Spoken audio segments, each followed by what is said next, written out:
মুমিন কখনো হতাশ হয় না, মুমিন কখনো নিরাশ হয় না, মুমিন কখনো হাল ছেড়ে দেয় না। মুমিন ভরসা রাখে একজনের উপর। চিল্লায় বলতে হবে, তিনি কে? লা তাইয়াসু মির রাউহিল্লাহ ইন্নাহু লা ইয়াইয়াসু মির রাউহিল্লাহি ইল্লাল কওমুল কাফিরুন। সাইয়েদনা ইয়াকুব আলাইহিস সালাম তার ছেলেদেরকে বলেছিলেন, কলিজার টুকরা, আমার বাছাধনেরা, আল্লাহর রহমত থেকে নিরাশ হয়ো না। আল্লাহর দয়া, কৃপা, করুণা, মার্সি, ব্লেসিংস এন্ড বাউন্টিজ থেকে নিরাশ হয়ো না। কাফেররা ছাড়া আল্লাহর রহমত থেকে কেউ নিরাশ হয় না। মুমিন কখনো আল্লাহর রহমত থেকে নিরাশ হয় না। হ্যাঁ, মুমিনের জীবনে বিপদ আসে, ক্রাইসিস আসে, সংকট আসে। বিপদ নাই, সমস্যা নাই, পেরেশানি নাই, এরকম জীবন কারো আছে? কেউ দাঁড়ায় বলতে পারবেন, হুজুর আমার জীবনে কোনো বিপদ নাই, কোনো সমস্যা নাই? কেউ বলতে পারবেন? বিপদ, পরীক্ষা আল্লাহ আমাদেরকে দেয় পরীক্ষা করবার জন্য, ঠিক কিনা? ঠিক কিনা? বিপদ আল্লাহ আমাদেরকে দেয় আমাদের কোমরগুলোকে সোজা করবার জন্য, আমাদের পায়ের নিচের মাটিকে শক্ত করবার জন্য, প্রতিকূল পরিবেশে নিজের অবস্থানকে শক্তভাবে জানান দেওয়ার জন্য। চিল্লায় বলেন ঠিক কিনা? এজন্য যারা হতাশ, যারা নিরাশ, যারা টেন্সড, ফ্রাস্ট্রেটেড পিপল, হতাশদের জন্য এই সূরায় আছে আশা, আশার বাণী, আলোর বাণী। কারণ দোহা মানে আলো। দোহা মানে কি? আলো কথাটা শুনতেই লাগে ভালো, ঠিক কিনা? আলো বললেই কেমন ভাল লাগে না? কারণ আশার আলো, এটা সম্ভাবনার আলো। অন্ধকার দেখলে বাচ্চারা ভয় পায়, আলো দেখলে বাচ্চারা ভয় পায়। এজন্য আমরা অন্ধকার চাই না, আমরা চাই আলোর পথ। এই কোরআন এসেছে আমাদেরকে আলোকিত করতে, ঠিক কিনা? আল্লাহ রাসূল সাল্লাল্লাহু আলাইহি ওয়াসাল্লামের খুব মন খারাপ, তিনি খুব বিচলিত, তিনি খুব পেরেশান। আল্লাহ রাসূল সাল্লাল্লাহু আলাইহি ওয়াসাল্লামের পেরেশানি দূর করার জন্য সান্ত্বনার বাণী হিসেবে আল্লাহ তাআলা এই সূরাটা আল্লাহ রাসূলের জন্য ডেডিকেট করে নাজিল করেছেন। চিল্লায় পড়েন সুবহানাল্লাহ। আর আল্লাহ বুঝাতে চেয়েছেন, আমার নবীকে আমি যেভাবে পেরেশানি দূর করেছি, সাহায্য করেছি, মুমিনদের জীবনেও আমি আল্লাহর পক্ষ থেকে সাহায্য আছে না নাই? এজন্য আমরা কখনো হতাশ হব না। এই মেসেজটা যদি বাড়িতে আজকে নিয়ে যেতে পারো, চুয়াডাঙ্গার ছেলেরা, অনেকে হতাশ ব্যক্তি জীবনে, পেশাগত জীবনে, পারিবারিক জীবনে হতাশ, চাকরি হয় না, ব্যবসায় মন্দা। যাদের ব্যবসা মন্দা, এই শাহিদুজ্জামান তরিক ভাইয়ের সাথে দেখা করবো। সফল ব্যবসায়ী, বাংলাদেশ কাঁপায়, এখন সিঙ্গাপুর কাঁপাইতেছে। তো তোমরা ওনাকে দৌড়বা টাইট করে, যে ভাই কিভাবে আপনি সফল হলেন, শোনান আপনার সফল হওয়ার গল্প। How to succeed in life, কিভাবে ব্যবসায় সফল হতে হয়, কিভাবে আইকন হতে হয়, শহীদ ভাইয়ের কাছ থেকে চুয়াডাঙ্গার ছেলেরা জেনে নিবা। মুমিন কখনো হতাশ হয় না। আজকের মাহফিল থেকে এতটুকু যদি এই জনসমুদ্র থেকে আমরা বাসায় নিয়ে যেতে পারি, যে আমরা কখনো হতাশ হব না, আমরা নিরাশ হব না, শেষ নিঃশ্বাস থাকা পর্যন্ত আমরা হাল ছেড়ে দিব না, আমরা ভরসা রাখবো সব সময় একজনের উপর। চিল্লায় বলতে হবে, তিনি কে? Every time you feel like you cannot go on, you feel so lost that you are so alone. Every time you feel like you cannot go on, you feel so lost that you are so alone. Don't despair and never lose hope, 'cause Allah is always by your side. Inshallah, পড়েন, Inshallah, Inshallah, you'll find your way. Inshallah, Inshallah, Inshallah, you'll find your way. পড়েন আল্লাহু আকবার।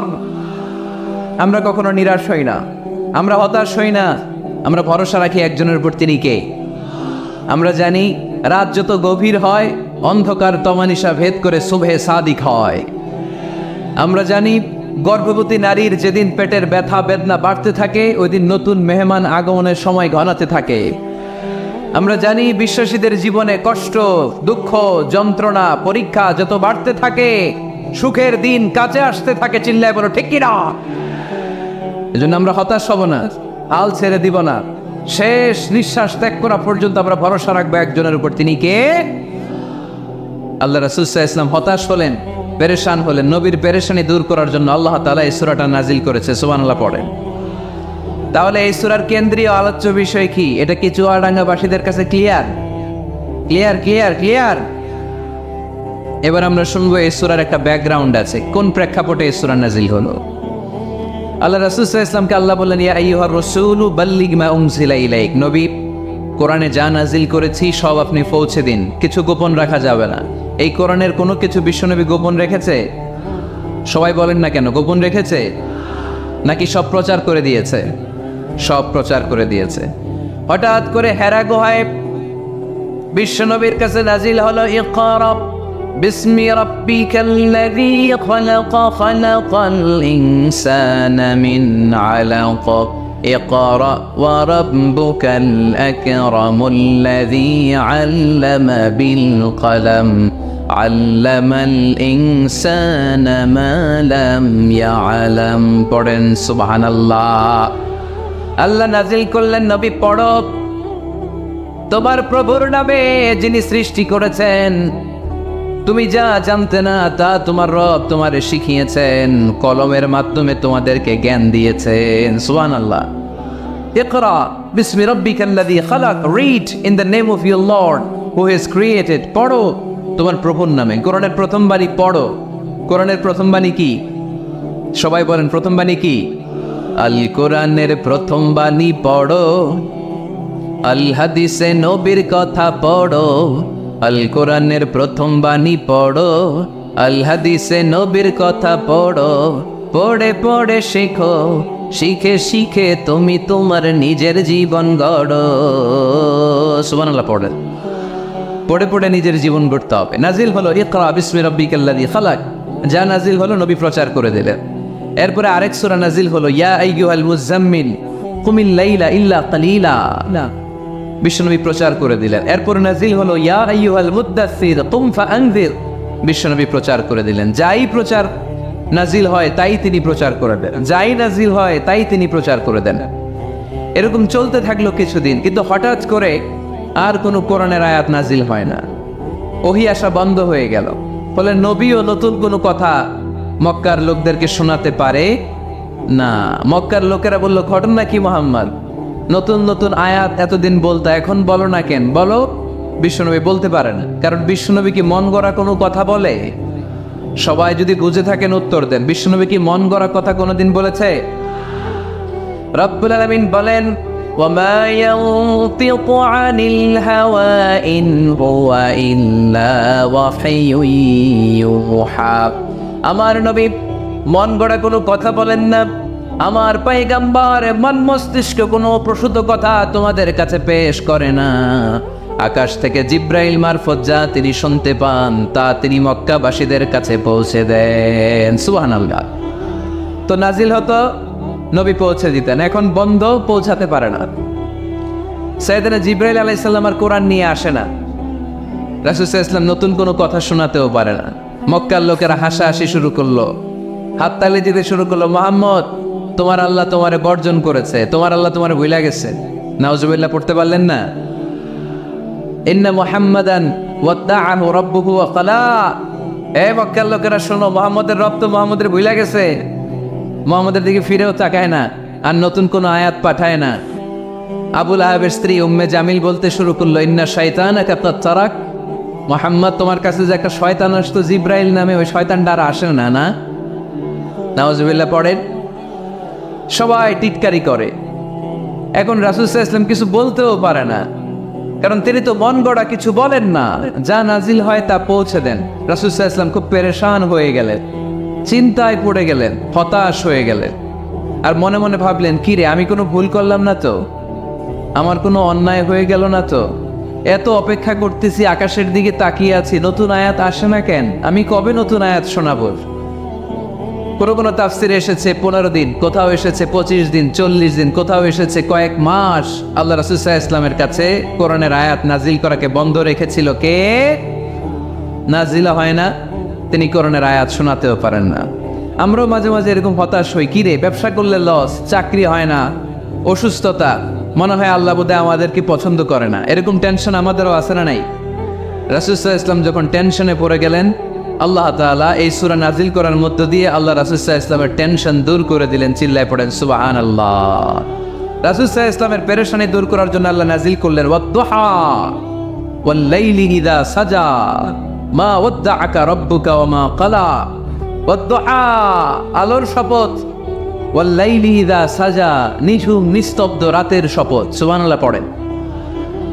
প্রথমে আল্লাহ দুইটা কসম কাটলেন। কয়টা? দুইটা। প্রথমে দোহা প্রভাতের সূর্য কিরণের শপথ, আলোর শপথ। এরপরে অন্ধকারের শপথ কাটলেন। আলোর শপথ দিয়ে আল্লাহ তাআলা ওহী আশাকে বোঝালেন, আর অন্ধকারের শপথ দিয়ে আল্লাহ ওহী না আশাকে বোঝালেন। আল্লাহ বুঝাতে চাইলেন নবী সব সময় আলো থাকলে ভাল লাগে না। 24 ঘন্টায় যদি সূর্যের আলো, এখনো সূর্যের আলো, সকালেও সূর্যের আলো, খালি আলো আর আলো, ভাল লাগবে? কথা বলেন না কেন? আবার 24 ঘন্টায় ঘুটঘুটে অন্ধকার, কোনো আলো টালো নাই, ভাল লাগবে? তার মানে জীবন চালাতে আলোরও দরকার, অন্ধকারেরও দরকার। বিশ্বনবীরে বুঝাতে চাইলেন নবী ওহী আসা যেমনি দরকার, মাঝে মাঝে ওহী বন্ধ রেখে আপনার একটু বিশ্রাম দেওয়া দরকার। সুবহানাল্লাহ পড়েন। সরকারি চাকরি যারা করেন সপ্তাহে কয়দিন জব করেন? জোরে বলেন। 5 দিন। বাকি 2 দিন কি করেন? বিশ্রাম নেন, ছুটিতে থাকেন। 7 দিনে যদি কাজ করা লাগতো ভাল লাগতো? কথা বলেন না কেন? ভাল লাগতো না। আবার 7 দিনে যদি ছুটি থাকতো ভাল লাগতো না। তার মানে কাজেরও যেমনি দরকার, বিশ্রামেরও দরকার, ঠিক কিনা? আল্লাহ বুঝাতে চাইলেন নবী কাফেরদের কথায় কান দিবেন না। ওরা বলে আমি আপনারে ভুলে গিয়েছি। না না, কোশ্চিন কালেও না। আমি আপনারে কেমন করে ভুলে যাই? আপনি আমার বন্ধু।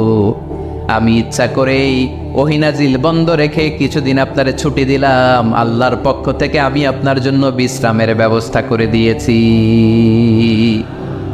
নবী বিশ্রামের ব্যবস্থা করে দিলাম, কারণ প্রতিদিন ওহী নাজিল হলে এটা পৌঁছে দেওয়া, এটা চারটেখানি কথা নয়।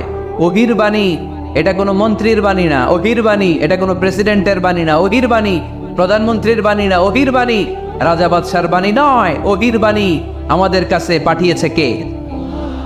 এই কালামুল্লাহ মাজিদের ওজন আসরা নাই। আল্লাহ বললেন ইন্না সানুলকি আলাইকা কওলান সাকিলা। নবী গো, কোরআনের বাণী এটা হালকা কোনো বাণী নয়, এটা ভারী একটা বাণী। এই বাণী যদি আমি সাগরে নাজিল করতাম, এই কোরআনের বাণী যদি আমি জঙ্গলে নাজিল করতাম, আর এই কোরআনের বাণী যদি আমি পাহাড়ের মধ্যে নাজিল করতাম, কোরআনের ভারে বড় বড় পাহাড়গুলো মুহূর্তের মধ্যে ভেঙে চুরে খান খান হয়ে যেত।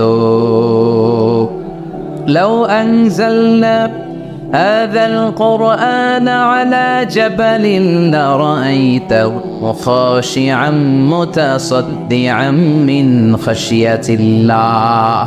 নবী হে, এই কোরআনকে আপনার উপর নাজিল না করে যদি আমি হিমালয় পাহাড় মাউন্ট এভারেস্টের উপর নাজিল করতাম, আমেরিকার আলাস্কা মাউন্টেন রেঞ্জের উপর নাজিল করতাম, ইউরোপের আল্পস পর্বতমালায় নাজিল করতাম, আমি যদি বড় বড় তুর পাহাড়ের উপর নাজিল করতাম, আপনি দেখতেন কোরআনের ভারে পাহাড়গুলো ভেঙে চুড়ে খান খান হয়ে গিয়েছে।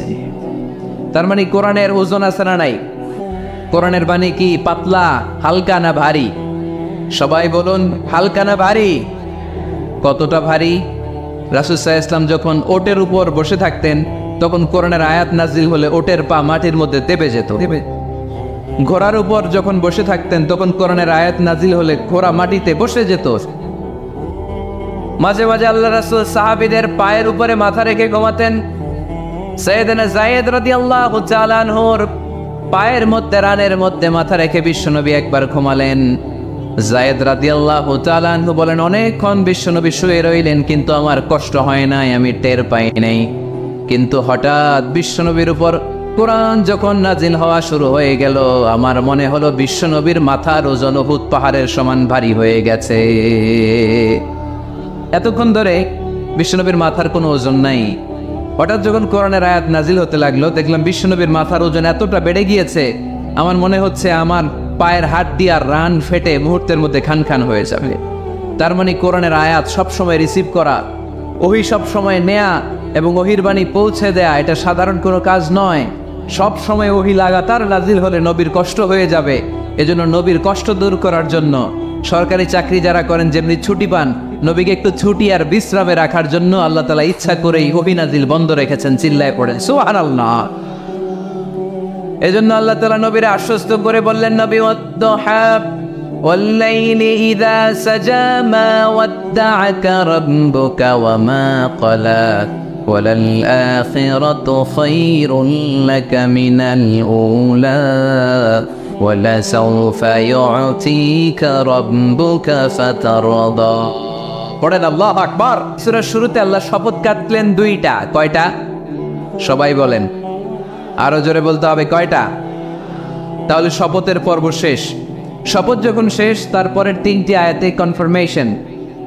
আল্লাহ তাআলা তার নবীকে কনফার্ম করেছেন যে নবী আমি আপনার সাথে আছি, নবী আমি আপনার সাথে আছি। এই এলাকার ওসি সাহেব যদি আপনারে বলে আমি আপনার সাথে আছি, সাহস লাগবে না? এসপি সাহেব যদি বলে আপনার সাথে আছি, সাহস লাগবে না? এমপি সাহেব যদি বলে সাথে আছি, সাহস লাগবে? প্রধানমন্ত্রী যদি বলে ভয় নাই সাথে আছি, সাহস লাগবে না? ডোনাল্ড ট্রাম্প যদি বলে ভয় নাই সাথে আছি, সাহস লাগবে? আর রাজাদিরাজ মালিকুল আমলাক, গোটা বিশ্বের সব রাজাদের রাজা মহারাজা, আল্লাহ যদি বলে সাথে আছি, সাহস লাগে কি লাগে না? বিশ্ব নবীরে সাহস যোগালেন। পরের তিনটা আয়াতে আল্লাহ তাআলা নবীরে বললেন, নবী ভয় নাই, never lose hope, never give up, never be frustrated, আর হতাশ হবেন না, আমি আপনার সাথে আছি। চিল্লায় পড়েন সুবহানাল্লাহ। তারপরের তিন আয়াতে দিলেন তিনটা রিমাইন্ডার, নবী আপনারে কি কি নেয়ামত দিছি শোনেন, এগুলো মনে রাখেন, ভুলে যায়েন না। আর সর্বশেষ তিনটা আয়াতে তিনটা ওয়ার্ক প্ল্যানস, মানে গাইডলাইন, কর্মসূচি দিয়ে আল্লাহ সূরাটারে শেষ করেছেন। পড়েন আলহামদুলিল্লাহ। দুইবার যখন আল্লাহ শপথ করলেন, আলোর শপথ, অন্ধকারের শপথ, তারপর আল্লাহ কনফার্মেশন করে বললেন, নবী মা ওয়াত্তাকা রাব্বুকা ওয়া মা ক্বালা, নবী হে আমি আপনারে ভুলি নাই, আমি আপনারে ছাড়ি নাই। কাফেররা বলে আমি আপনারে ভুলে গেছি, আমি আপনার উপর রাগ করেছি, তাই আপনার উপর কোরআন নাজিল করি না। কথাটা কিন্তু ঠিক না। আমি আপনারে ভালোবাসি, মহব্বত করি, ইচ্ছা করে আপনারে ছুটি দেওয়ার জন্য, কয়েকদিন বিশ্রামে রাখার জন্য ইচ্ছা করেই কোরআন নাজিল বন্ধ রেখেছি। মা ওয়াদ্দাআকা রাব্বুকা ওয়া মা ক্বালা। কাফেরদের কথার জবাবে তিনি বলছেন, না আমি আপনারে ভুলি নাই, আমি আপনার সাথে আছি। সুবহানাল্লাহ পড়েন। সাথে আছে কে? আরো জোরে বলেন। রাস্তায় হঠাৎ অ্যাক্সিডেন্ট হয়ে গেছে, বাঁচাবে কে? বলতে হবে সাথে আছে কে? আমাদের সাথে আল্লাহ আছে।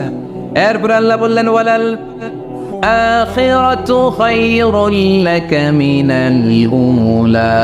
ও নবী, মক্কার জীবনে সাময়িক একটু কষ্ট আপনি সহ্য করেন, মদিনার জীবনে আপনার জন্য আনন্দ রেখেছে কে? আখিরাতে আপনার জন্য জান্নাতকে তৈরি রেখেছে কে? ওয়ালাল আখিরাতু খায়রুল লাকা মিনাল উলা। আরেকটা কনফার্মেশন, আরেকটা অ্যাসিউরেন্স, আরেকটা নিশ্চয়তার গ্যারান্টি। নবী indeed verily hereafter is far better for you than this dunya. এই দুনিয়ার চেয়ে আখিরাত উত্তম, ঠিক কি না? আখিরাত আপনার জন্য তৈরি, এই দুনিয়ার জীবন আপনার আসল জীবন নয়। আসল জীবন হচ্ছে কবরের জীবন, ঠিক কি না? একদিন মাটির ভেতরে হবে ঘরে মন আমার, কেন বান্ধ দালান ঘর রে মন আমার, কেন বান্ধ দালান ঘর। প্রাণ পাখি উড়ে যাবে পিঞ্জর ছেড়ে, ধরা ধামে সবই রবে তুমি যাবে চলে। বন্ধু বান্ধব যত, মাতা পিতা দ্বারা শত, বন্ধু বান্ধব যত, মাতা পিতা দ্বারা শত, সবই হবে তোমার পরে মন আমার, কেন বান্ধ দালান ঘর। একদিন মাটির ভেতরে হবে ঘরে মন আমার, কেন বান্ধ দালান ঘর। ঠিক না? মাটির ঘর আসল ঘর। এই ছোট্ট দুই লাইনের নাশিদ, এই গানটাই আমাদের হেদায়েতের জন্য যথেষ্ট, তাই না? কত কষ্ট করে বিল্ডিং বানালাম, কত কষ্ট করে ফ্ল্যাট কিনলাম, কত দামি টাইলস দিয়ে আমার গোসলখানাটা বানালাম, কিন্তু আমার জীবনের শেষ গোসলটা কি আমার ওই গোসলখানায় হবে? চিল্লায় বলতে হবে, হবে। এজন্য আল্লাহ বললেন, ওয়ালাল আখিরাতু খায়রুন লাকা মিনাল উলা। ও নবী, দুনিয়ার জীবন আসল জীবন নয়, আসল জীবন হলো আখিরাতের জীবন, ঠিক কি না? কিন্তু আমরা পাগল হয়ে আছি কোন জীবনের জন্য? দুনিয়ার পিছনে এই মরিচিকা, এই লোভ লালসা, এই ক্ষমতার দাপট, হ্যাঁ, এই সেলিব্রিটিজম, এই চোখ ধাঁধানো গ্ল্যামারাস লাইফের দিকে আমরা পাগলের মতো মরিচিকার পেছনে ছুটে বেড়াচ্ছি, আর আখিরাতের কথা আমরা বেমালুম ভুলে গিয়েছি, ঠিক কিনা? এজন্য আল্লাহ বললেন, বাল তুসিরুনাল হায়াতাদ দুনিয়া ওয়াল আখিরাতু খায়রুন ওয়া আবকা। তোমরা দুনিয়ার জীবনকে বড্ড বেশি প্রাধান্য দাও, কিন্তু জেনে রেখো, মনে রেখো, দুনিয়া আসল নয়, আসল ঠিকানা হলো মুমিনের আখিরাত। 2 নম্বর কনফার্মেশন, ওয়াল আখিরাতু খায়রুল লাকা মিনাল উলা। নবী আখিরাত আপনার জন্য রেডি। 3 নম্বর কনফার্মেশন, ওয়ালা সাউফা ইউতিকা রাব্বুকা ফাতারদা। নবী অচিরেই এমন এমন জিনিস আমি আপনারে দেব, এগুলো পেয়ে আপনি খুশি হয়ে যাবেন। সুবহানাল্লাহ পড়েন। Verily I'm gonna give you something that will make you happy. এমন এমন জিনিস আমি আপনার জীবনে দেব, এগুলো পেয়ে আপনি খুশি হবেন। নবী আপনি হতাশ হবেন না, নবী আপনি নিরাশ হবেন না, নবী আপনি হাল ছাড়বেন না। আরে আমি তো আপনার সাথে আছি। সাথে আছে কে? বিপদে পড়লে বলবেন আমার সাথে আছে কে? রক্ষা করবে কে? বাঁচানোর মালিক একজন। চিল্লায় বলো, তিনি কে? পারবেন পারবেন বলতে পারবেন? কি বলবেন? সাথে আছে কে? আমাদের সাথে থাকে কে? এটাই আমাদের ভরসা, এটাই আমাদের বিজয়ের মাধ্যম, বিজয়ের গোপনতম রহস্য। বলে সাউফা ইউতিকা রাব্বুকা ফাতারদা। নবী অচিরেই এত এত জিনিস আমি আপনারে দেব, আপনি খুশি হয়ে যাবেন। সুবহানাল্লাহ পড়েন। যেখানেই নবীর মন খারাপ, সেখানেই আল্লাহ তাআলা এমন কিছু নবীকে হাজির করে দেন, ওইটা পেয়ে নবী খুশি হয়ে যায়। কারণ নবী হচ্ছেন আল্লাহর বন্ধু, হাবিবুল্লাহ। ইব্রাহিম আলাইহিস সালাম উনি ছিলেন খলিলুল্লাহ। ইব্রাহিম আলাইহিস সালাম আল্লাহর কি ছিলেন? কথা বলেন, খলিলুল্লাহ। আর আল্লাহর রাসূল সাল্লাল্লাহু আলাইহি ওয়াসাল্লাম হাবিবুল্লাহ।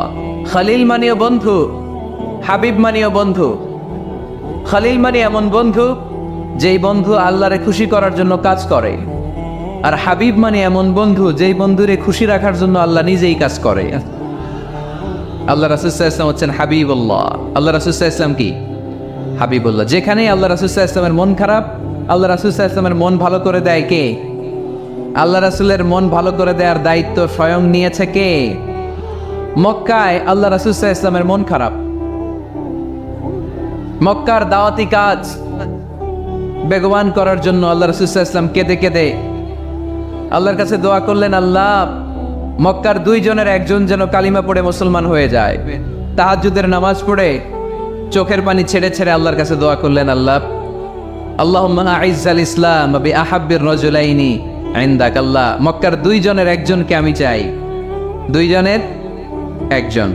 আবি জাহাল ইবনে হিশাম, হিশামের বেটা আবু জাহেল, অথবা ওমর ইবনে খাত্তাব, খাত্তাবের বেটা ওমর। আল্লাহ হয় আবু জাহেলরা আপনি ইসলামের ছায়াতলে আনেন, কিংবা ওমরে ফারুককে আনেন। আল্লাহ কার জন্য দোয়াটা কবুল করেছে? জোরে বলেন।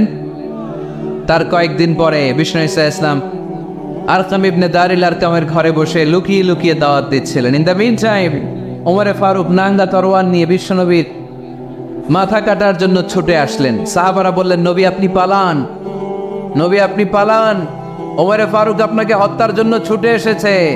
বিশ্বনবী বললেন, তোমরা সরে যাও, দরজাটা খুলে দাও। আমার তো মনে হচ্ছে ওই যে তাহাজ্জুদের রাতে আমি দোয়া করেছিলাম, আজকে ওই দোয়া আল্লাহ কবুল করতে শুরু করেছে।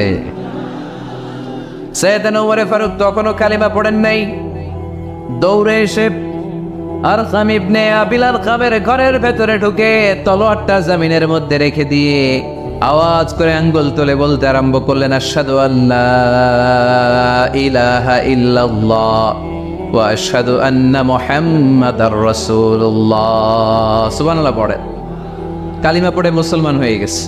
বিশ্বনবী খুশি হয়ে গেলেন। ওয়ালা সাউফা ইউতিকা রাব্বুকা ফাতারদা। নবী যখনই আপনার মন খারাপ, আপনার মনকে আমি ভালো করে দিব, আপনারে খুশি করে দিব। চিল্লায় পড়তে হবে আল্লাহু আকবার। বিশ্বনবীর মন খারাপ ছিল। হঠাৎ সাইয়েদনা ওমরে ফারুকের ইসলাম গ্রহণের মধ্য দিয়ে বিশ্বনবীর মন ভালো করে দিল কে? আল্লাহ মন ভালো করে দিলেন। এবার ওমরে ফারুক বললেন, ইয়া রাসূলুল্লাহ, এই যে কোরআনের বাণী আপনি প্রচার করেন, আলাইসাল কোরআনু কিতাবুন হক, কোরআন কি সত্য কিতাব নয়? আপনারা আওয়াজ করে বলেন তো, আমাদের কোরআন কি সত্য কিতাব নয়? ইসলাম কি সত্য ধর্ম নয়? আল্লাহ কি আমাদের সঠিক রব নয়? তিনটা প্রশ্ন করলেন বিশ্বনবীকে। আপনাদের মতোই বিশ্বনবী বললেন হ্যাঁ, কোরআনও সত্য, ইসলামও সত্য, আল্লাহও সত্য। এবার ওমরে ফারুক বললেন ফাফিমাল ইখতিফা, নবী তাহলে লুকিয়ে লুকিয়ে দাওয়াত দেন কেন? লুকিয়ে লুকিয়ে ঘরের ভিতরে কোরআন পড়েন কেন? আজকে থেকে আমি উমর আপনার সাথে আছি। সুবহানাল্লাহ বলতে পারলেন না মজা করে? আমি উমর আছি, দেখি কে আপনারা কি করে। বের হন ঘর থেকে। ঘর থেকে বের হয়ে প্রকাশ্যে দাওয়াত দেন। বিশ্বনবী বললেন না ওমর, এটা মাক্কি জীবন, এখানে গোপনে দাওয়াত দিতে হবে। ওমরে ফারুক বললেন নবী তাহলে আমাকে একটা মিছিলের অনুমতি দেন। কিসের অনুমতি? আপনাদের চুয়াডাঙ্গায় মিছিল টিছিল হয় নাকি? হয় হয়। বিশ্বনবী বললেন যাও, ঠিক আছে, মিছিলের অনুমতি দিলাম। মোট 11 জন তিনি পেলেন। হাতে গোনা অল্প কয়েকজন লোক কালিমা পড়ে মুসলমান হয়েছে। 11 জনকে নিয়ে ওমরে ফারুক 2 লাইন বানালেন, পেছনে 6 জন, সামনে 5 জন। দ্বিতীয় লাইনের নেতা বানালেন বিশ্বনবীর চাচা হামজা ইবনে আব্দুল মুত্তালিবকে। প্রথম লাইনের নেতা হলেন ওমরে ফারুক নিজেই। তারপরে এক বাক্যের একটা ভাষণ দিলেন। কয় বাক্যের? তিনি বললেন মান আরাদা আন তাসকুলা উম্মুহু ইয়াতামা ওয়ালাদু তারমিলা যাওজাতুহু ফালিয়াসুদ্দানি। ওমরে ফারুক মিছিলের সামনে দাঁড়িয়ে মক্কাবাসীদেরকে শোনানোর জন্য বললেন, উদ্দেশ্য করে বললেন, কে আছো? কে আছো? মান আরাদা আন তাসকুলা উম্মুহু, কে আছো মায়ের বুক খালি করতে চাও? কে আছো সন্তানগুলোর ইয়াতিম বানাতে চাও? কে আছো মক্কায় স্ত্রীদেরকে বিধবা করতে চাও? বুকের পাটা থাকলে আমি ওমরের সামনে এসে দাঁড়াও। কেউ সামনে আসতে পারে নাই। ওমরে ফারুক স্লোগান তুললেন আল্লাহু আকবার, আল্লাহু আকবার, আল্লাহু আকবার। আল্লাহু আকবার স্লোগান আর কেউ শোনে নাই।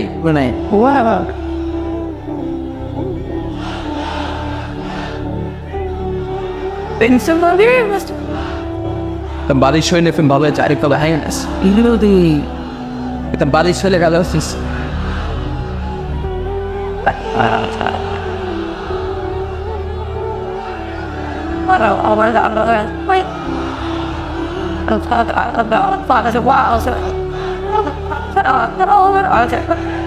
The shot was very hard.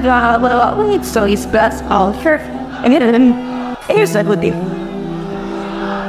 Before you know, I don't feel like I didn't find it. Well, he's the other, he's still at it. And using he put that right to left around. ওমরে ফারুক বললেন কে আছো মায়ের বুক খালি করতে চাও? কে আছো সন্তানগুলোর ইয়াতিম বানাতে চাও? কে আছো স্ত্রীকে বিধবা বানাতে চাও? ফালিয়া সুদ্দানি, বুকের পাটা থাকলে সামনে এসে ঠেকাও। এই আল্লাহু আকবার স্লোগান শুরু করলেন। ওমরে ফারুক বললেন কাবা ঘর যে ধরবো, কাবা ঘর ধরার আগ পর্যন্ত কেউ ওমরের মিছিল থামাতে পারবে? হঠাৎ মিছিল শুনে আবু জাহেল বের হয়ে এলো, উতবা, শাইবা, ওয়ালিদ ইবনে মুগীরা, সব নেতা খেতারা বের হয়ে আসলো। এসেই দেখে মিছিলের সামনে ওমর। মিছিলের সামনে কে? ওমরে ফারুককে দেখে সবগুলা দিছে দৌড়। মিছিল কেউ ঠেকাইতে পারে নাই। কাবার গিলাফ পর্যন্ত এই মিছিল চলেছে, চিল্লায় বলো আল্লাহু আকবার। ওমরে ফারুক এমন নেতা ছিলেন, শুধু আবু জাহেলই না, মুনাফিকরা ওমরে ফারুককে দেখলে ভয় পেত। এমনকি শয়তান, ইবলিস শয়তান ওমরে ফারুককে দেখলে আরেক রাস্তা দিয়ে হাঁটতো। আল্লাহ রাসূল বলতেন মা সালাকা শাইতান সালিকান ফাজ্জান ইল্লা সালাকা ফাজ্জান গায়রা ফাজ্জিক। ওমর, শয়তান যদি তোমাকে এই রাস্তা দিয়ে আসতে দেখে, শয়তান এই রাস্তা রেখে দিয়ে আরেক রাস্তা দিয়ে হাঁটে। আবার আল্লাহ রাসূল সাল্লাল্লাহু আলাইহি ওয়াসাল্লাম বলেছেন লা নাবিয়্যা বা'দি ওয়ালা রাসূলা, আমার পরে কোনো নবীও নাই, কোনো রাসূলও নাই, তবে লাউ কানা বা'দি নাবিয়্যুন লাকানা উমর, আমার পরে যদি নবী হওয়ার যোগ্যতা কারো থাকে আমার সাহাবী উমরের সেই যোগ্যতা আছে। পড়েন সুবহানাল্লাহ। প্রভু তুমি বলেছ রাসূল দেবে না, বলনি দেবে না ওমর, বলনি দেবে না হামজা তারি, খালিদ বিজয় সমর। প্রভু তুমি বলেছ রাসূল দেবে না, বলনি দেবে না ওমর, বলনি দেবে না হামজা তারি, খালিদ বিজয় সমর। প্রভু তুমি বলেছ রাসূল দেবে না। সুবহানাল্লাহ পড়েন। ওমরে ফারুক, ওরকম একটা ওমরের দরকার বাংলাদেশে, চিল্লায় বলেন ঠিক কিনা? ওই একটা ওমর যদি বাংলাদেশে থাকতো টেন্ডারবাজি একদিনে বন্ধ হয়ে যেত। ওই এক ওমরে ফারুক যদি বাংলার জমিনে থাকতো, চাঁদাবাজি থাকতো না, নুসরাতের মতো কোনো মেয়েকে ধর্ষিত হওয়া লাগতো না, পেঁয়াজের দাম বাড়িয়ে সাধারণ মানুষের কষ্ট দেওয়ার সাহস কেউ করতো না, লবণের মতো নিত্য প্রয়োজনীয় জিনিসের দাম বাড়ানোর গুজব তোলার মতো সাহস কেউ পেত না। চিল্লায় বলো ঠিক কিনা? কোটি কোটি টাকার নোট ছিঁড়ে ছিঁড়ে কেউ পানির মধ্যে ফেলার সাহস তুলতো না। চিল্লায় বলো ঠিক কিনা? এক লোক তার স্ত্রীকে 100 তালাক দিল। কয় তালাক? আরো জোরে বলেন। এবার স্ত্রী এসে বিচার দিল, ওমরে ফারুক, আমার স্বামী আমার 100 তালাক দিস। ওমরে ফারুক বললেন, ঘটনা কি? তালাক দেবে 3 তালাক, তোমার স্বামী তোমার 100 তালাক দেয় কেন? স্বামীরে ডেকে নিয়ে আস। ডেকে নিয়ে আসা হলো, জিজ্ঞেস করা হলো, কিরে কয় তালাক দিলি? কয় 100 তালাক। ওমরে ফারুক বললেন, তালাক দিবা 3টা, 100 তালাক দিলা কেন? স্বামী বলে, মেজাজ খুব গরম আছিল। মেজাজ, আমাদের মাঝে মাঝে মেজাজ গরম থাকে না? সব তালাক দিয়ে ফেলায়, তুই তালাক, তোর মাও তালাক। কত বড় ডাকাইত, বউরও তালাক দেয়, শাশুড়িরও তালাক মারে। আছে না নাই? আলহামদুলিল্লাহ চুয়াডাঙ্গা এরকম নাই।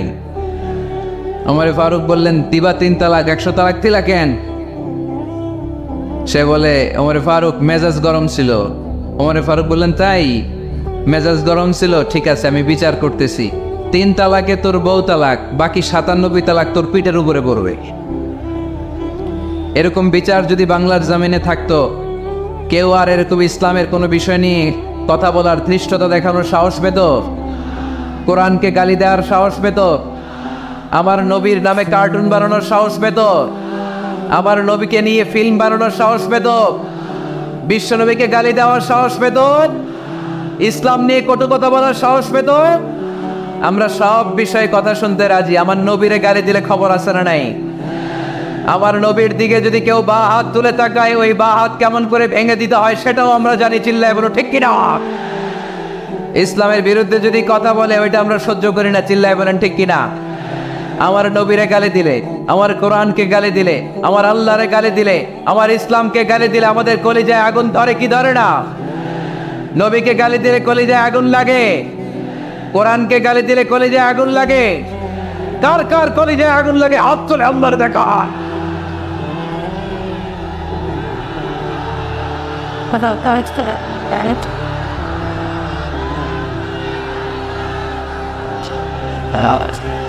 That's it. But that's really very well on the beach. A top cut on by where I was like this. I should do this. But I just. That's all he just does. I'll get weak and really on the outside. So that's what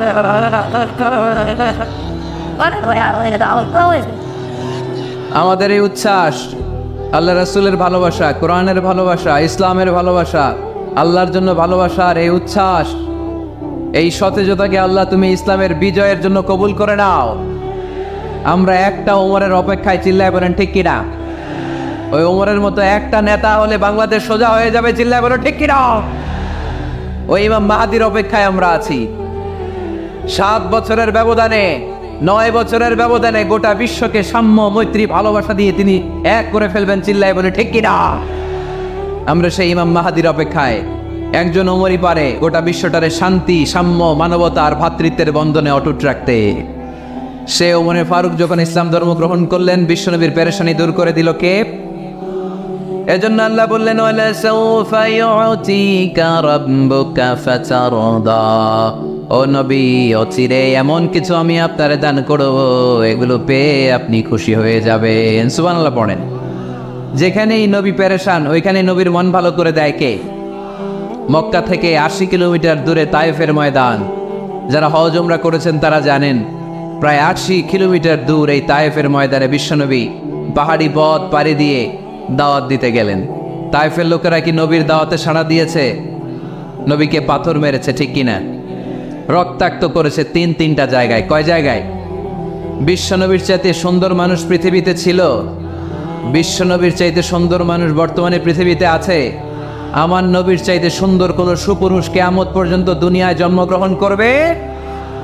সাদা ধবধবে স্বচ্ছ শুভ্র মানুষ, এত সুন্দর মানুষ যার নুরানি চেহারা দেখলে মানুষ কালিমা পড়ে মুসলমান হয়ে যেত। বিশ্বনবীর চেহারা দেখে কাফির মুশরিকেরা কালিমা পড়ে মুসলমান হতো।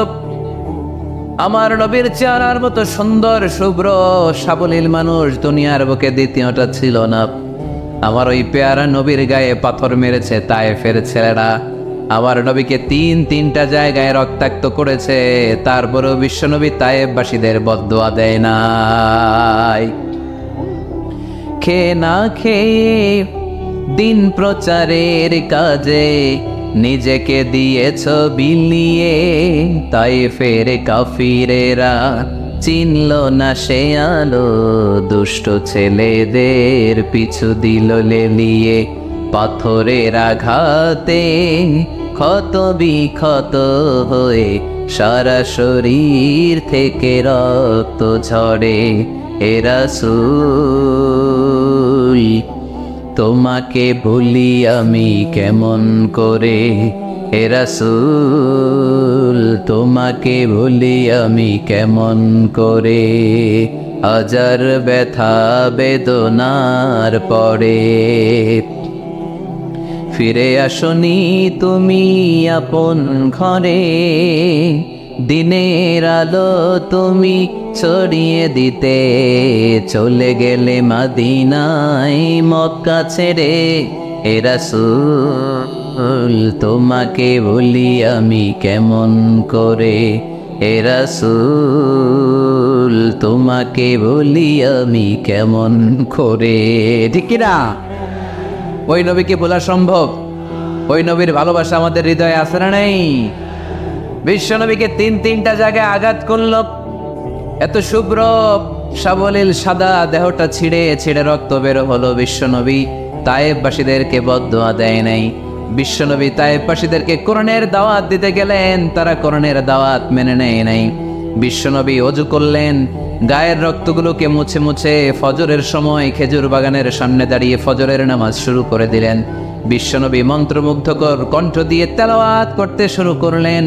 ইন দ্য মিন টাইম বিশ্বনবীর পেছন থেকে একদল জিন বিশ্বনবীর কণ্ঠের কোরআন তেলাওয়াত শুনে কালিমা পড়ে মুসলমান হয়ে গেল। ফজরের সালাত শেষে আল্লাহ বিশ্বনবীর ডেকে বললেন, নবী আপনার মন খারাপ কেন? জিব্রাইল মারফত জানিয়ে দিলেন মন খারাপ কেন? বিশ্বনবী বললেন, 80 মাইল পথ পাড়ি দিয়ে তায়েফের ছেলেদেরকে দাওয়াত দিতে এলাম, তারা আমার দাওয়াত কবুল করে নাই। শুধু দাওয়াত প্রত্যাখ্যান করলে চলতো, আমাকে মেরে রক্তাক্ত করে তায়েফের জমিনকে লাল করে দিয়েছে। একটা ছেলে যদি কালিমা পড়তো আমার কলিজাটা ঠান্ডা হতো, আমার পরানটা ঠান্ডা হয়ে যেত। একটা ছেলেও কালিমা পড়ে নাই, পাথর মেরে আমার রক্তাক্ত করেছে। কি ছিল আমার অপরাধ? ওদেরকে জাহান্নামের আগুন থেকে বাঁচানোর জন্য আমি তায়েফে এসেছি, একটা লোক আমার ডাকে সাড়া দেয় নাই। বিশ্বনবীর মন খারাপ। আল্লাহ ডেকে বললেন, নবী মন খারাপ করবেন না, হতাশ হবেন না। আপনি জানেন না, আপনি দেখেন নাই, আমি আল্লাহ দেখেছি। আপনি যখন দাঁড়িয়ে দাঁড়িয়ে ফজরের নামাজের তেলাওয়াত করছিলেন, আপনার সুমধুর কণ্ঠের তেলাওয়াত শুনে একদল জিন কালিমা পড়ে মুসলমান হয়েছে। سمعنا قرآنا عجبا يهدي إلى الرشد فآمنا به। বিশ্বনবী যখন কালামুল্লাহ মাজিদ থেকে দাঁড়িয়ে দাঁড়িয়ে তেলাওয়াত করছিল, জিন জাতি বিশ্বনবীর কণ্ঠের তেলাওয়াত শুনে পাগল হয়ে গেল। জিনেরা এরকম বাক্য শোনে নাই এর আগে। জিনেরা মিলাই, কিরে এটা তো কোনো মন্ত্র না।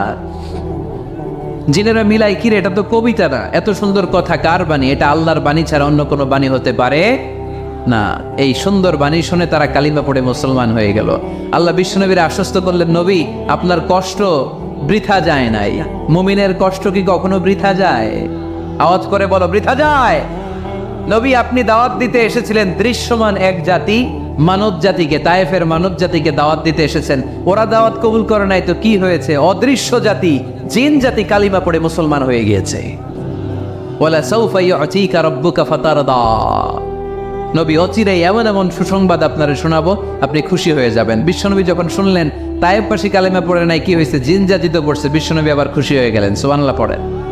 এইভাবে বিশ্বনবীর মন খারাপ হলে বিশ্বনবীর মন ভালো করে দেয় কে? মক্কার জমিনে বিশ্বনবীকে হত্যার ষড়যন্ত্র করা হলো। বিশ্বনবী আর থাকতে পারলেন না। বিশ্বনবীকে আল্লাহ বললেন, নবী আপনার জন্য আর গ্রিন সিগন্যাল নাই, মক্কা থেকে আপনাকে চলে যেতে হবে মদিনায়, আপনি চলে যান, আপনার বন্ধু আবু বকরকে নিয়ে হিজরত করে চলে যান। বিশ্বনবী চলে যাচ্ছিলেন আর মক্কার দিকে তাকিয়ে চোখের পানি ছাড়ছিলেন আর বলছিলেন, মক্কা তো হাব্বুল বিলাদ ইলাইয়া, মক্কা আমার কাছে সবচাইতে শ্রেষ্ঠ শহর। লাউলা উখরিজতু লা লামা খারাজতু মিনহা, মক্কা থেকে যদি আমারে বের করে দেয়া না হতো আমি মক্কা থেকে বের হতাম না। আমার কথা কি আপনারা শুনতেছেন? অনেক রাত হয়েছে, এবার শেষ করে দেই। এত লোক যেতে কয়েক ঘন্টা লাগবে, পুরো চুয়াডাঙ্গা জেলা জ্যাম হয়ে যাবে। শেষ করে দিব নাকি আরো 2-1 মিনিট শুনবেন? শুনবেন? ঠিক আছে, তাহলে বসেন। রাসূল সাল্লাল্লাহু আলাইহি ওয়াসাল্লাম বললেন, মক্কা থেকে যদি আমার বের করে দেয়া না হতো আমি বের হতাম না। চোখের পানি ছাড়লেন। মাতৃভূমি ছেড়ে চলে যেতে হবে। আপনাদের জেলার নাম কি? আরো জোরে বলেন। চুয়াডাঙ্গারে বেশি পছন্দ করেন না বোধহয়, এজন্য আওয়াজটা জোরসে হয় নাই। আপনাদের প্রাণের জেলার নাম কি? চুয়াডাঙ্গা। জোর করে যদি চুয়াডাঙ্গা থেকে বের করে আপনারা সিলেটে পাঠায় দেয়, ভালো লাগবে? বিশ্বনবীকে মক্কা থেকে মদিনায় পাঠিয়ে দেয়া হলো। জন্মভূমি ছেড়ে বিশ্বনবী মদিনায় যাচ্ছেন, মনটা খুব খারাপ। প্রথম যখন মানুষ বিদেশে যায় এয়ারপোর্টে কাঁদে না? এয়ারপোর্টে গেছেন আপনারা? আহা, পরিবার পরিজনদেরকে কেঁদে কেঁদে অশ্রুরূপ সিক্ত নয়নে বিদায় দেয়। বিশ্বনবীও চোখের পানি ছেড়ে মক্কাকে বিদায় জানালো। মন খুব খারাপ, কিন্তু মদিনায় যেয়ে দেখে এলাহি কাণ্ড। মদিনার উপকণ্ঠে সানিয়াতুল ওয়াদা নামক জায়গায় আবাল বৃদ্ধ বনিতা দফ বাজিয়ে বাজিয়ে বিশ্বনবীরে ওয়েলকাম করতে শুরু করলো। তলাআল বাদরু আলাইনা মিন সানিয়াতিল ওয়াদা ওয়াজাবা শুকরু আলাইনা মা দাআ লিল্লাহি দা আইয়ুহাল মাবউসু ফীনা جئت من أمر المطاع جئت شرفت المدينة مرحبا يا خير داع যারা পারেন পড়েন।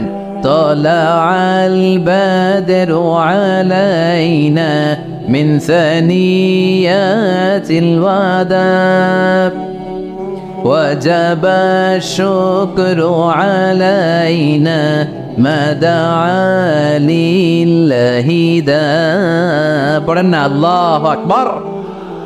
এই বিশাল জনসমুদ্র দেখে তলাল বাদরু আলাইনা আর দফ বাজাতে বাজাতে নবীকে ওয়েলকাম এন্ড রিসেপশন দেয়া হলো।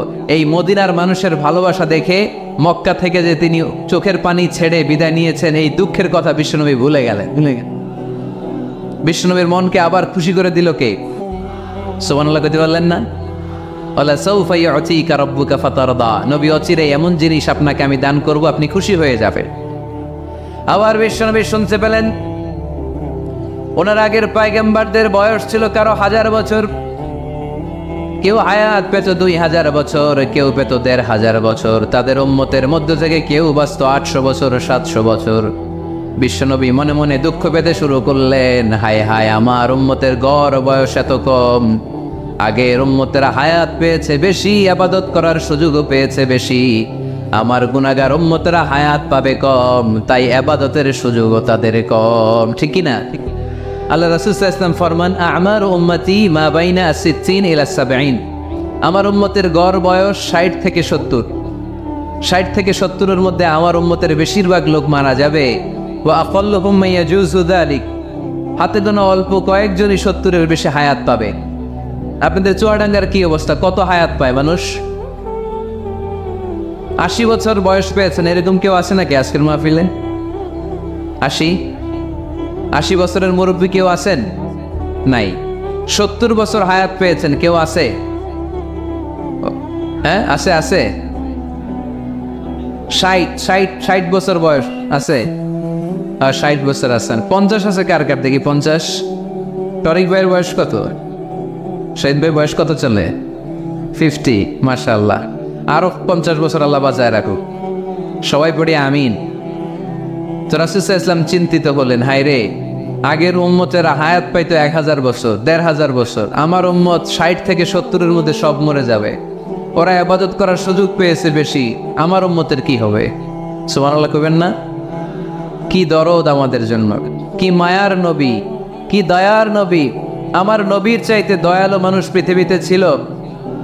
আমার নবীর চাইতে বিশ্বস্ত মানুষ পৃথিবীতে আছে?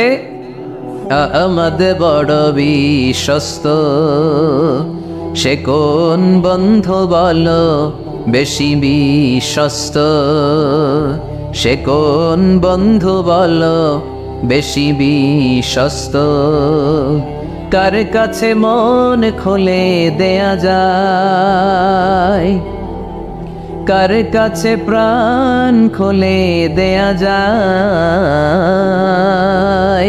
হওয়া যায় অতি আশ্বস্ত, তার নাম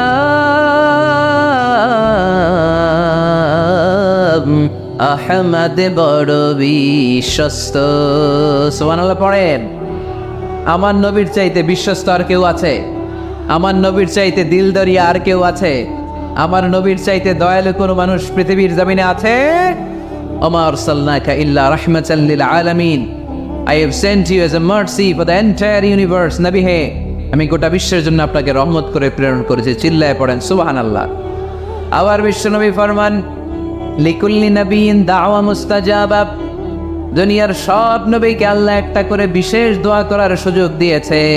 এই দোয়াটা করার সাথে সাথে এই দোয়াটা আল্লাহ কবুল করে নিয়েছে। আর দুনিয়ার বুকে যত নবী এসেছিল সব নবীরা তাদের দোয়াটা দুনিয়ায় শেষ করে ফেলেছে। ওয়া ইন্নী আখতাবিউ দাওয়াতি শাফাআতান লিউম্মতি ইয়াউমাল কিয়ামা, কিন্তু আমি আমার স্পেশাল দোয়াটা দুনিয়ার বুকে করি নাই। আমি কিয়ামতের দিন আমার উম্মতদেরকে সুপারিশ করার জন্য স্পেশাল দোয়াটা রেখে দিয়েছি। আমার নবী দোয়াটা রেখে দিয়েছে আমার জন্য, আপনার জন্য, আমাদের জন্য। বিশ্বনবী দোয়াটা করে নাই। সব নবী আল্লাহর পক্ষ থেকে কয়টা দোয়া পাইছে স্পেশাল? সবাই বলেন না?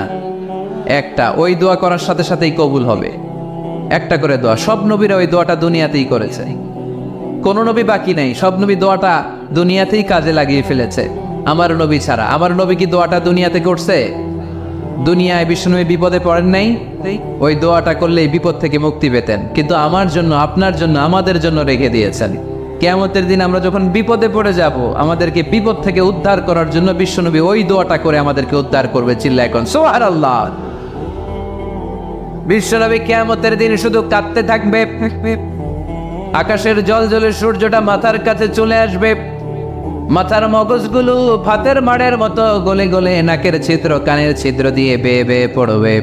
তৃষ্ণায় ক্ষুধায় জিহ্বাটা বের হয়ে কুকুরের মতো নাভিস্থল পর্যন্ত ঝুলতে থাকবে। জমিনটারে তামার জমিন বানিয়ে দেওয়া হবে।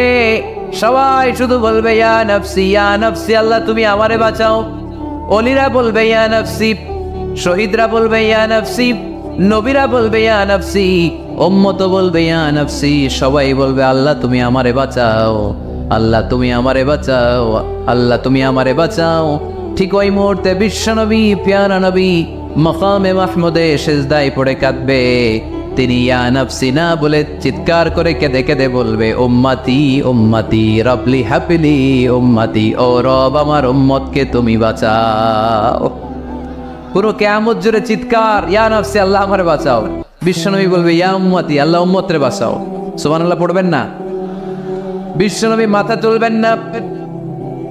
রব্বুল আলামিন সাইয়েদনা জিবরাইল আলাইহিস সালামকে পাঠাবেন, জিবরাইল যাও নবীকে জিজ্ঞেস করো ইয়া নবী আল্লাহি মা ইউবকি, কেন আপনি কাঁদেন? বিশ্বনবী মাথা তুলবেন না, সিজদারত অবস্থায় উত্তরে বলবেন উম্মতি উম্মতি, আল্লাহ আমার উম্মতের কি হবে আপনি বলেন, আমার উম্মতরে আপনি বাঁচান। সাইয়েদনা জিবরাইল এসে বলে ও মাবুদ, আপনার নবী বলে উম্মতের কি হবে, উম্মতের কি হবে? আল্লাহ বলেন জিবরাইল আমার নবীরে যে বলো ইন্না সানুরদিকা ফি উম্মাতিক ফালা নাসুক। আমি আমার নবীর দুনিয়ার বুকে যখন মন খারাপ ছিল তখন যেমনি মন ভালো করে দিয়েছি, আজকেও আমার নবীর উম্মতের ব্যাপারে এমন একটা ঘোষণা আমি দেব, এই ঘোষণা শুনে আমার নবী খুশি হয়ে যাবে। সারা দুনিয়াতে, দুনিয়ার বুকে নবী যখনই পেরেশান, নবীর মন খারাপ, আমি যেমনি মন ভালো করে দিয়েছি, আজকেও এই কিয়ামতের ময়দানে নবীকে এমন ঘোষণা শোনাবো, এই ঘোষণা শুনে আমার নবী খুশি হয়ে যাবে। চিল্লায় পড়তে হবে আল্লাহু আকবার। আল্লাহ তখন বলবে নবী মাথা তোলেন। মাথা তোলেন, ইরফা রাসাক, নবী মাথা তোলেন, সাল তুতা, আপনার কান্না আমার সহ্য হয় না, সাল তুতা, যা চাবেন তাই দেব। ইশফা তুশাফা, যার ব্যাপারে আপনি আজকে সুপারিশ করবেন তার জন্য আমি সুপারিশ কবুল করে নেব। সাউফা ইউতিকা রাব্বুকা ফাতারদা, নবী এমন এমন জিনিস আপনারা দেব আপনি খুশি হবেন। তারপরও নবী খুশি হবেন না, নবী অস্থির হয়ে থাকবেন আমাদের জন্য একটা পতাকা নিয়ে, আমাদের সবাইকে নিয়ে আমার নবী, পেয়ারা নবী জান্নাতের দরজার মধ্যে একটা ধাক্কা দিবেন, করেন আল্লাহু আকবার। জান্নাতের রক্ষী ফেরেশতা বলবে, মান আনতা, আপনি কে? বিশ্বনবী বলবেন, আনা মুহাম্মদ, আমার নাম মুহাম্মদ সাল্লাল্লাহু মুহাম্মদ। শোনার পরে গার্ড অফ অনার দিয়ে বিশ্বনবীর জন্য জান্নাতের বিশাল দরজাগুলো খুলে দেয়া হবে। আর জান্নাতের ফেরেশতারা বলবে, নবী গো, জান্নাত সৃষ্টির পর থেকে আজ পর্যন্ত আমরা দাঁড়িয়ে আছি, কবে আপনি জান্নাতে ধাক্কা মারবেন আর আপনার জন্য জান্নাতের দরজা খুলে দেব। আপনার আগে যেন কারো জন্য জান্নাতের দরজা খোলা না হয়, এ ব্যাপারে আমাদেরকে কঠোর নির্দেশনা দিয়েছে কে? বিশ্বনবী লক্ষ লক্ষ কোটি কোটি উম্মতে মুহাম্মাদীকে নিয়ে সেদিন জান্নাতের ভেতরে যখন ঢুকবেন, তখন বিশ্বনবীর মনটারে খুশি করে দিবে কে? ওয়ালা সাউফা ইউতিকা রাব্বুকা ফাতারদা, নবী হে, এমন এমন জিনিস আপনারে আমি দান করব, আপনি খুশি হয়ে যাবেন। তার মানে মন খারাপ বলে নবীর মন ভালো করে কে? জোরে বলতে হবে।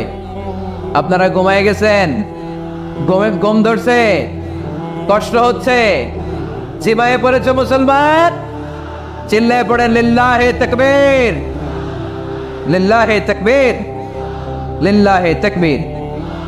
এরপরে নবীর আল্লাহ স্মরণ করে দিচ্ছেন, আলাম ইয়াজিদিকা ইয়াতীমান ফাআওয়া ওয়া ওয়াজাদাকা দাল্লান ফাহাদা, নবী গো, আমি কি আপনার ইয়াতিম পাই নাই, তারপরে আমি কি আপনার লালন পালনের ব্যবস্থা করি নাই? সুবহানাল্লাহ পড়েন। আমার নবী এতিম হয়ে বড় হয়েছে, জানেন? এতিম হয়ে লালিত পালিত হয়েছেন। তিনি যখন মায়ের পেটে বিশ্বনবীর বাবাকে নিয়ে গিয়ে তুলে নিয়েছে কে? 6 বছর বয়সে মাকে তুলে নিল কে? দাদা আব্দুল মুত্তালিবের কাছে লালিত পালিত হলেন। 8 বছর বয়সে দাদাকেও নিয়ে গেল কে?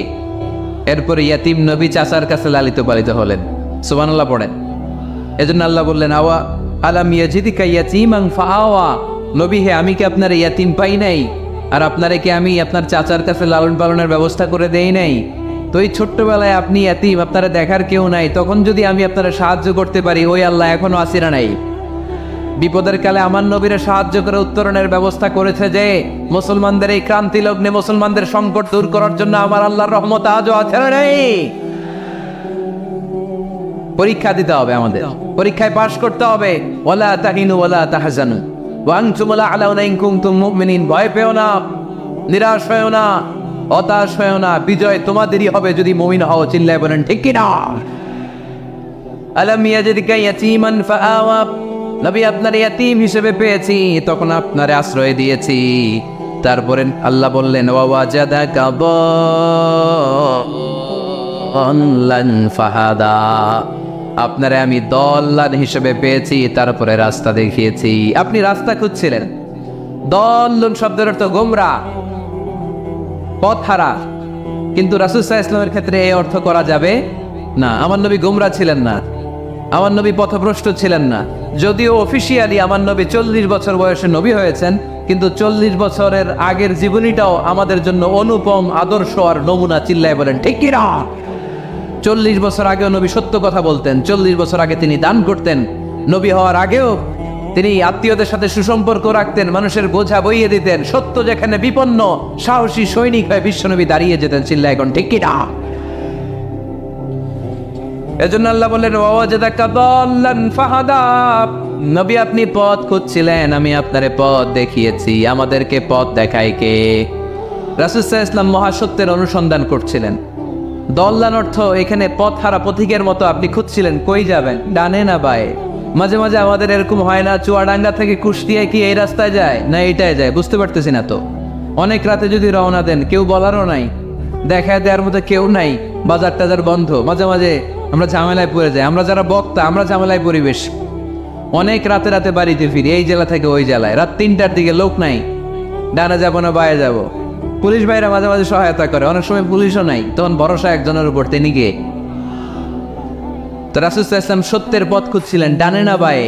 আল্লাহ বললেন বায়ে না, ডানে যান। ফাহাদা, আল্লাহ হেদায়েতের রাস্তায় তুলে দিলেন। সুবহানাল্লাহ পড়েন। আমরা যদি পথ ভুলে যাই, আমাদের পথ দেখায় কে? সবাই বলেন, আমাদের পথ দেখায় কে? আমি যদি কোনো দিন পথে ভুলে যাই, হাতছানি দিয়ে কাছে নিও, মমতার বন্ধনে আমায় বেঁধে সব ভুল ক্ষমা করে দিও। পড়েন, আমি যদি কোনো দিন পথে ভুলে যাই, হাতছানি দিয়ে কাছে নিও, মমতার বন্ধনে আমায় বেঁধে সব ভুল ক্ষমা করে দিও। পড়েন আমিন। আমাদের পথ দেখায় কে?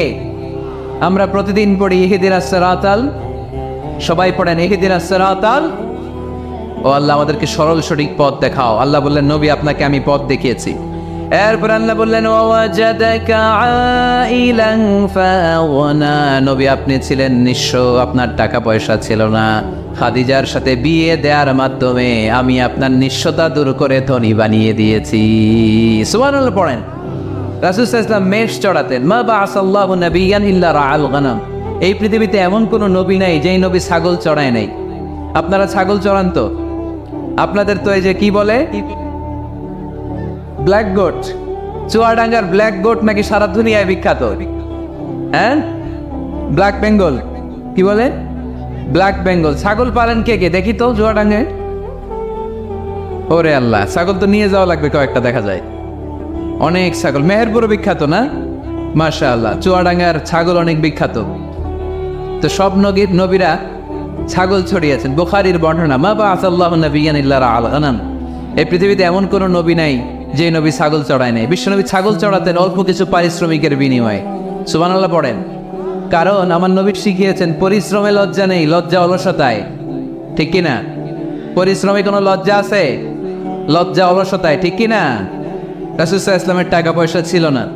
আম্মাজান খাদিজাতুল কুবরা রাদিয়াল্লাহু তাআলা আনহার সাথে যখন বিয়ে হলো, বিয়ের পরে এই ধনাঢ্য মহিয়সী নারী বললেন, ইয়া রাসূলুল্লাহ, আমার সম্পদের দরকার নাই, আমি আপনারে পেয়েছি, আপনারে পেয়ে আমি খুশি।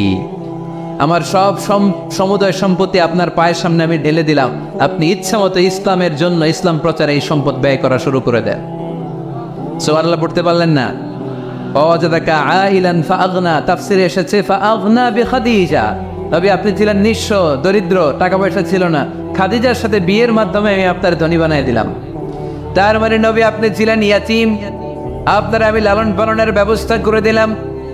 আপনি পথ খুঁজছিলেন, কোন পথে আগাবেন, পথ দেখাইয়া দিলাম। আপনি নিঃস্ব ছিলেন, আমি আপনার লালন পালনের ব্যবস্থা করে দিলাম, পথ দেখাইয়া দিলাম। আপনার টাকা পয়সা ছিল না, খাদিজার সাথে বিয়ের মাধ্যমে ধনী বানাইয়া দিলাম। সুবহানাল্লাহ। নবীর মন খারাপ তো, নবীর মন ভালো করার চেষ্টা করতেছে। দেখেন বন্ধু বন্ধুর রাগ ভাঙায় কি করে। ও নবী আপনি রাগ করেন কেন? ওই যে আপনি ছোটবেলায় কষ্টে ছিলেন, আমি তো ঠিক করে দিলাম সব। ও নবী আপনি পথ খুঁজতেছিলেন, বিপদে ছিলেন, আমি তো পথ দেখাই দিলাম।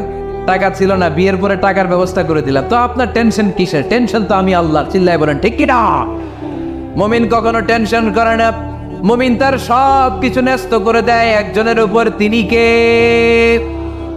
এবার বিশ্বনবীকে 3টা কর্মসূচির ঘোষণা দিয়ে আল্লাহ সূরাটা শেষ করবেন। কর্মসূচি 3টা শুনতে মনে যায়? এই কর্মসূচি 3টা পকেটে করে বাড়িতে নেওয়া যাবে? উত্তর হয় নাই, আওয়াজ হয় নাই। এই 3 কর্মসূচি নিয়ে আজকে বাড়িতে ফিরতে যাই, পারা যাবে? কর্মসূচি নাম্বার 1, আল্লাহ বলেন ফাআম্মাল ইয়াতীমা ফালা তাকহার, ও নবী কখনো এতিমদেরকে আপনি তাড়িয়ে দেবেন না, এতিমদের সাথে খারাপ আচরণ করবেন না। আপনাদের এলাকায় এতিমখানা আছে নাকি? আছে? টনিক ভাইয়ের মাদ্রাসায় আছে এতিম? আছে? মাশাআল্লাহ। তো এই যে এতিমদের সাথে খারাপ আচরণ করতে নিষেধ করেছে কে? ফাআম্মাল ইয়াতীমা ফালা তাকহার, নবী এতিমদের সাথে খারাপ আচরণ করবেন না, কারণ আপনি নিজেই এতিম ছিলেন। ঠিক কিনা? এতিমদের সাথে আমরা ভালো আচরণ করব। এতিমকে ভালোবাসা মানে নবীকে ভালোবাসা, কারণ আমার নবী এতিম হয়ে বড় হয়েছেন। চিল্লায় বলেন ঠিক কিনা? যারা এতিমকে ভালোবাসে তাদেরকে ভালোবাসে কে? বিশ্বনবী এতিমদের লালন পালনকারীদেরকে এত ভালোবাসতেন, যারা এতিমদেরকে যত্ন নেয়, যারা এতিমদেরকে লালন পালন করে, তাদের উদ্দেশ্যে বিশ্বনবী বললেন, আনা ওয়া কাফিলুল ইয়াতীমি কাহাতাইন, আনা ওয়া কাফিলুল ইয়াতীমি কাহাতাইন। আমার দুইটা আঙ্গুল দেখা যায়, সবাই দেখতে পাচ্ছেন? এই দুইটা আঙ্গুলের মাঝখানে কি খুব গ্যাপ আছে নাকি বেশি? নাই। বিশ্বনবী বললেন, আনা ওয়া কাফিলুল ইয়াতীমি কাহাতাইন, আমি এবং ইয়াতিমের লালন পালনকারী কিয়ামতের দিন প্রতিবেশীর মতো এইভাবে কাছাকাছি একসাথে থাকবো। এজন্য এতিমদের সাথে ভালো আচরণ করবেন, এতিমদেরকে ঘাড় ধাক্কা দিয়ে বের করে দিবেন না। অনেকে আছে এতিমদেরকে ঘাড় ধাক্কা দিয়ে বের করে দেয়, আছে না? না যাই আছে না? আরাআইতাল্লাযী ইউকাযযিবু বিদ্দীন ফাযালিকাল্লাযী ইয়াদউল ইয়াতীম। কিছু লোক আছে যারা আখিরাতে বিশ্বাস করে না, জান্নাত জাহান্নামে বিশ্বাস করে না, তারা দিনকে অস্বীকার করে, ইয়াতীমকে ঘাড় ধাক্কা দিয়ে বের করে দেয়। বিশ্বনবী ইয়াতীম হয়ে বড় হয়েছেন, তাই বিশ্বনবীকে প্রথম কর্মসূচি দিলেন, ফাআম্মাল ইয়াতীমা ফালা তাকহার। নবী হে, কখনো ইয়াতীমকে ঘাড় ধাক্কা দিয়েন না, ইয়াতীমকে ধমক দিয়েন না, ইয়াতীমকে তাড়িয়ে দিবেন না। অনেকে আছে তাদের হৃদয় শক্ত, চোখ দিয়ে পানি নামে না, এরকম শক্ত হৃদয়ের মানুষ আছে না? নাই নাই, কান্না আসে না, হৃদয় নরম হয় না। এক সাহাবী এসে বললেন, ইয়া রাসূলুল্লাহ, আমার হৃদয়টা বড় শক্ত, আমার গলবটা বড় শক্ত, আমার চোখ দিয়ে পানি নামে না, আমার হৃদয়টা আমি নরম করতে চাই, কি করে নরম করব? বিশ্বনবী বললেন, হৃদয় নরম করতে চাও? ইরহামিল ইয়াতীম, এতিমের প্রতি রহম দিল হও। ওমসাহ রাসা, এতিমের মাথায় হাত বুলিয়ে দাও। ও আতঈমহু মিন তাআমিক, তুমি যা খাবে ওখান থেকে এতিমরেও খাও। তালিনু কলবুক, তোমার হৃদয়টারে নরম করে দিবে কে? ওয়া তুদরাকু হাজাতুক, তোমার মনের নেক মাকাসেদ পূরণ করে দিবে কে? এজন্য মাঝে মাঝে একটু এতিমখানায় যাবেন, এতিমদের সাথে বসবেন, ওদেরকে একটু সদকা করবেন, দান সদকা করবেন, ওদেরকে খাওয়াবেন, ওদের মাথায় হাত বুলিয়ে দিবেন, আপনার হৃদয়টারে নরম করে দিবে কে? বাংলাদেশে কিছু লোক আছে, এতিমরে আদর করা তো দূরের কথা, এতিমের মাল ডাল খেয়ে সব সাবার করে দেয়, এরকম আছে না নাই? এতিমের সম্পদ খেয়ে ফেলে এরকম ডাকাইত আছে না নাই? ভাই মারা গিয়েছে, বাতিজা আখা মরার আগে ভাই তার আরেক ভাইকে সম্পদ দিয়ে গেল, আমার ছেলেটারে দেখো ইয়াতীম, ছেলের তো কিছু দেয় নাই, ভাতিজার জন্য তো কিছু রাখেই নাই, সব খেয়ে শেষ করে ফেলছে, এরকম আছে না নাই? আল্লাহ বললেন, খবরদার, এতিমের সম্পদ মেরে দিও না, এতিমের সম্পদ খেয়ে ফেলো না। যারা এতিমের সম্পদ অন্যায় ভাবে খাও, তারা পেটে এতিমের সম্পদ ঢুকাও নাই, জাহান্নামের আগুন পেটে ঢুকিয়েছো, ঠিক কিনা? الذين يأكلون أموال اليتامى ظلما إنما يأكلون في بطونهم نارا وسيصلون سعيرا। যারা ইতিমের সম্পদ অন্যায়ভাবে খায়, তারা ইতিমের সম্পদ খায় নাই, খেয়েছে জাহান্নামের আগুন। কার কথা? আরো জোরে বলেন, কার কথা? এজন্য আমরা ইতিমের সাথে খারাপ আচরণ করব না।